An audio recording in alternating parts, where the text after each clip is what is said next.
memuji dan menyembah Tuhan, Allah sementara menjawab doa kita. Supaya gereja memuji dan menyembah Allah tanpa mengenal waktu. Haleluya. Sehingga apa yang menjadi hal kita tidak ada lagi. Yang Yesus lihat ada anaknya yang dia kasih bersama dengan kita. Mazmur 113 ayat 3. Tuhan mau kita memuji dan menyembah Allah itu tanpa mengenal waktu. Kalau kata tanpa mengenal waktu, saudara, artinya tidak ada spare waktu. Setiap derap langkah saudara, Alkitab katakan diatur oleh Tuhan. Setiap perjalanan waktu kita mau bersyukur dan katakan Engkau baik. Amin. Kalau Tuhan tidak baik, saudara, dan ada di sini, saudara. Kalau Tuhan tidak baik, kita tidak bisa ada lagi seperti ini. Tapi karena kebaikan Tuhan, Dia mau nyatakan segala sesuatu. Makanya gereja harus punya sikap hati yang benar di dalam memuji dan menyembah Tuhan. Bahwa gereja harus menjadi seperti Raja Wali yang dewasa. Artinya apa? Dewasa di dalam memuji dan menyembah Tuhan. Dewasa di dalam sikap hati ketika kita berdoa kepada Tuhan, kita menghadap tahtanya yang kudus tanpa batasan waktu. Mazmur 34 ayat 2 berkata, di setiap waktu, ya, tidak dibatasi oleh apapun. Jadi satu pertanyaan, untuk apa kuasa pujian penyembahan itu hadir dalam pribadi kita? Untuk apa kuasa pujian penyembahan itu hadir di setiap perkumpulan gereja hari-hari ini? Untuk apa kuasa pujian penyembahan itu ada dalam keluarga rumah tangga kita? Saya mau beritahu, kuasa pujian penyembahan yang pertama mengubah hidup kita. Katakan mengubah hidup kita. Kuasa pujian penyembahan itu bisa mengubah hidup kita. Karena kalau tidak ada perubahan, saudara, percuma kita ikut Yesus. Kita memuji dan menyembah Tuhan tanpa batasan waktu, tapi hidup kita tidak mau berubah, itu percuma, saudara. Hidup saya ini cuma karena kasih karunia Tuhan. Hidup saya ini, saudara, tidak ada apa-apanya. Tetapi karena kasih karunia Tuhan, Tuhan ajarkan saya mulai masuk dalam dimensi pujian penyembahan. Dan mengubah hidup saya dari yang tidak benar itu menjadi benar. Saya percaya kita di sini mau dibenarkan Tuhan. Haleluya. Saya percaya di sini kita membutuhkan pertolongan Tuhan. Yang Tuhan mau kita punya sikap hati memuji dan menyembah Allah. Bukan hanya sekedar, karena hidup kita ini tidak akan terjadi ketika kita hanya menjadikan rutinitas pujian itu, menjadikan rutinitas menyembah Tuhan. Tetapi ketika kita mengambil sikap hati yang benar, Allah mengubahkan hidup kita. Perjumpaan dalam pujian penyembahan disertai rasa syukur. Saya percaya yang tidak ada itu menjadi ada. Yang sakit parah, kata dokter tidak bisa disembuhkan, ada dokter di atas segala dokter yang sanggup menyembuhkan sakit penyakit kita. Itu perubahan hidup. Tapi ketika kita memuji dan menyembah Tuhan, hidup kita biasa-biasa saja, saudara.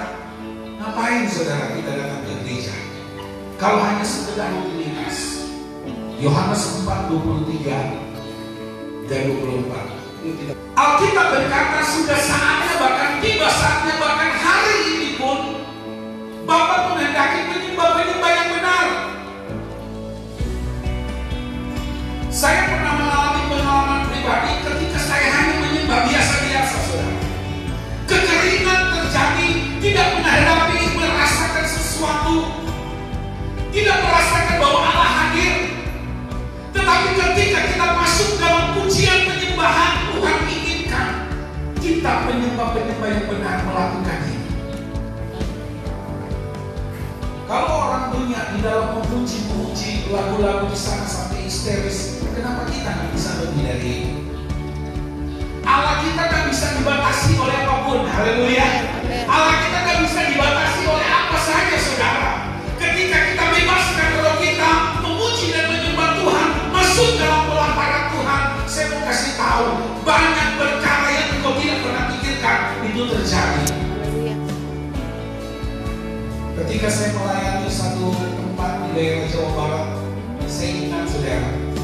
Ada seorang anak kecil yang sudah kansernya sudah cukup parah. Saya pun tidak tahu harus berdoa seperti apa. Tapi saya pegang firman Tuhan ini. Di dalam kuasa pujian penyembahan, Allah sanggup menyembuhkan sakit penyakit. Amin. Dan ketika saya mulai memuji, berdoa, saya berpuasa, saya katakan kesembuhan menjadi milik anak kekasih ini. Saudara tidak tunggu lama, saudara. Ketika saya mainkan pujian penyembahan kepada Tuhan beserta keluarganya, hari Jumat kami berdoa, hari Minggu dia disembuhkan. Siapa yang melakukan, saudara? Haleluya. Yesus. Haleluya. Allah kita Allah yang penyembuh, Allah yang sanggup mengubah sesuatu yang sakit bisa disembuhkan, yang rusak bisa dibenarkan. Amin, amin. Dan itu sementara Tuhan mau nyatakan hari-hari ini. Tetapi tidak gampang ketika kita memuji dan menyembah Tuhan yang benar. Ada satu pendakwa yang tiap hari mengintimidasi kita. Ada satu pribadi yang coba merusak kehidupan kita. Saya dengan hamba Tuhan tadi, ya, Pak Tengker tadi berbicara tadi pagi. Iblis itu selalu membuat kita ini tidak berkonsentrasi dalam kita memuji dan menyembah Tuhan. Dia coba memutarbalikkan fakta yang ada. Bahkan dia coba membuat sesuatu yang benar jadi salah. Dia hendak membawa kita kepada kehidupan yang lalu, mengingatkan. Alkitab berkata dalam Yeremia, masa depan kita ada di depan penuh dengan harapan. Haleluya. Tapi si pendakwa datang mengingatkan kita bahwa masa lalu kita tidak beres. Saya mau beritahu, paradigma kita mau dicoba diganggu. Tetapi ketika kita konsentrasi dalam menyembah Allah yang hidup, Allah sanggup menyatakan kebenaran-kebenarannya. Dia membawa kita kepada satu kemuliaan, kepada kemuliaan yang lain. Allah membawa kita kepada kebenaran satu, kepada kebenaran yang lain. Kuasa pujian penyembahan mengubah hidup kita. Yang mau diubahkan hidupnya, lambaikan tangan buat Tuhan. Yang kedua, saudara, untuk apa kuasa pujian penyembahan? Saya pelajari di sini. Kuasa pujian penyembahan itu bisa menghancurkan penghalang-penghalang dan belenggu-belenggu kita. Kuasa pujian penyembahan itu bisa mengubahkan, bisa menghancurkan setiap penghalang-penghalang kita.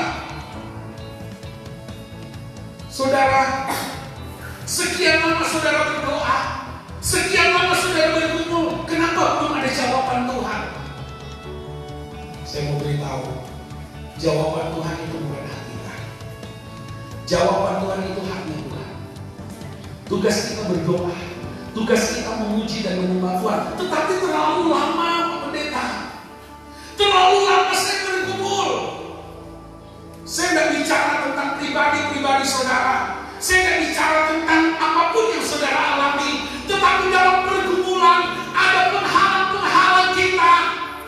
Saya memberitahu, penghalang-penghalang itu hanya bisa dikalahkan ketika gereja berdoa di dalam kuasa pujian penyembahan yang benar. Yang setuju dengan saya katakan amin.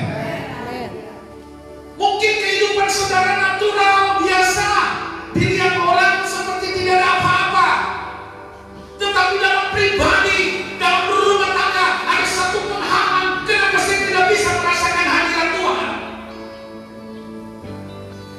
Kuasa pujian penyembahan sanggup mematahkan segala penghalang-penghalang itu. Sebentar saya akan kasih tentang dua hal contoh di dalam firman Tuhan. Sebagai hamba Tuhan saya tidak mau berbicara yang di luar firman Tuhan. Saya selalu jadikan Yesus sebagai sentralisasi dalam khotbah pujian dan penyembahan, dalam pengiringan dan pelayanan kepada Tuhan, bukan yang lain. Di dalam Yesus ada kemenangan. Di dalam Yesus bukan hanya ada kemenangan, tetapi ada kesembuhan. Di dalam Yesus bukan hanya ada kesembuhan, tapi ada keselamatan yang hidup. Amin.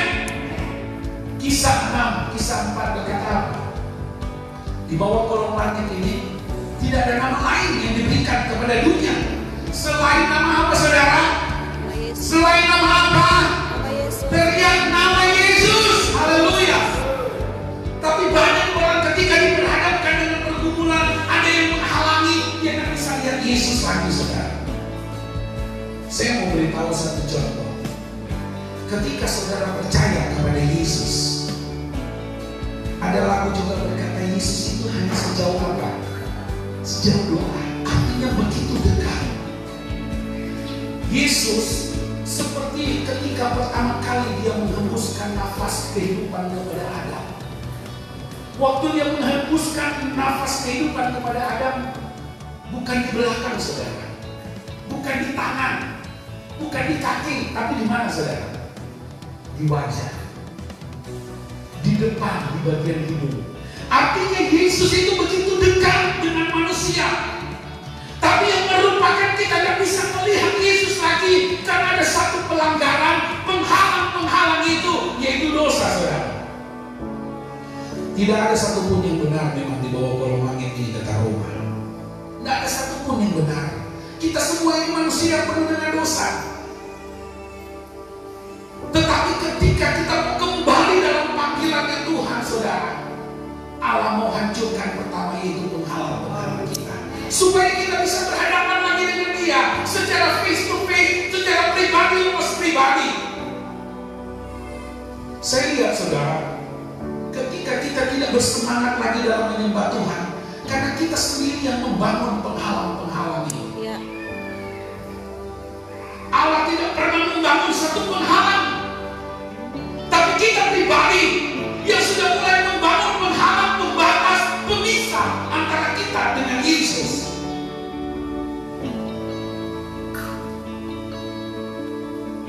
Ketika penghalang itu dibangun, mungkin hanya sepele.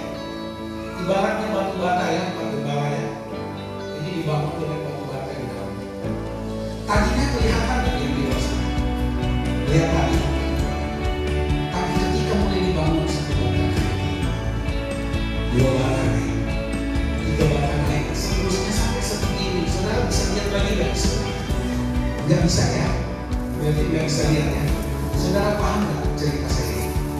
Penghalang yang kita bangun, dosa yang terjadi membuat kita juga bisa lihat Yesus yang sebenarnya hanya di balik tembok, saudara. Hanya ada di balik kita ini, di depan kita, yang tidak jauh. Tetapi itu yang sementara kita susun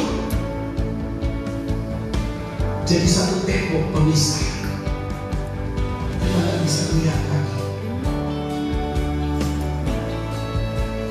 Tetapi ketika kita memuji dan menyembah Tuhan, ada satu karya penebusan terjadi oleh darah anak domba. Roma katakan kita tidak ada yang benar. Tetapi ketika pentahiran, penyucian, keselamatan lewat darah anak domba Allah, ketika Dia menutup bungkus pribadi lepas pribadi kita, Yesus Bapa kita di sorga tidak memandang lagi kita, tapi yang Dia pandang apa, saudara? Darah anak domba Allah. Haleluya. Darah anak domba Allah yang sudah menutup bungkus kita, sehingga apa yang menjadi penghalang kita tidak ada lagi. Yang Yesus lihat ada anaknya yang Dia kasih bersama dengan kita. Paham, saudara, sampai di sini? Ketika kita ini dalam dosa, manusia jatuh di dalam dosa,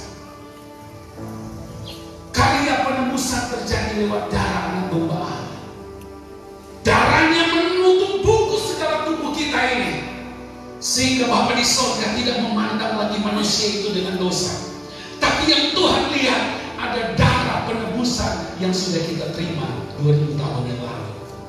Haleluya. Tepuk tangan dong buat Tuhan kita. Yang pertama, mengubah hidup kita. Yang kedua, kuasa pujian itu bisa menghancurkan penghalang-penghalang. Bicara tentang penghalang-penghalang, artinya Yesus mau supaya kita ini menampilkan Yesus seutuhnya. Ketika penghalang ini tidak ada lagi, kita menghadirkan Yesus yang lebih besar daripada kita. Alkitab katakan, biarlah kita semakin berkurang-kurang dan Yesus semakin Waktu saya pelajari ayat ini, saudara, saya bilang seperti apa itu? Ternyata begini, saudara. Kalau kurang itu, saudara, artinya kita itu tidak punya apa-apa. Artinya kita itu nol. Katakan nol. Tuhan mau kita itu jadi nol. Dan Tuhan harus jadi nomor satu. Tuhan harus jadi nomor satu. Ya, kalau Tuhan di sebelah sini, Tuhan nomor satu. Kalau saya jadi nol, saya mendekat sama Tuhan, jadi berapa, saudara? Jadi 10. Bukan lagi satu yang kelihatan, tapi jadi 10. Pak Sony datang lagi, nol yang lain datang lagi, samping saya. Yang kelihatan berapa, saudara? Bukan 10 lagi, jadi 100. Om Belki datang lagi, dalam keadaan nol datang kepada Yesus. Sudah berapa, saudara? Saya mau beritahu, ketika saya belajar firman Tuhan, kata semakin berkurang-kurang, artinya Tuhan sebentar melakukan pelipat gandaan dalam hidup kita. Haleluya. Tahan yang orang akan melihat pelipat gandaan itu terjadi. Penghalang itu akan semakin tidak kelihatan lagi. Allah kita tidak bisa dikecokkan dengan satu trik-trik apapun di muka bumi. Sehebat apapun manusia berkata-kata, tetapi saya mau beritahu, firman Tuhan yang berkuasa, firman Tuhan yang mendatangkan kebaikan, keselamatan bagi saudara dan saya.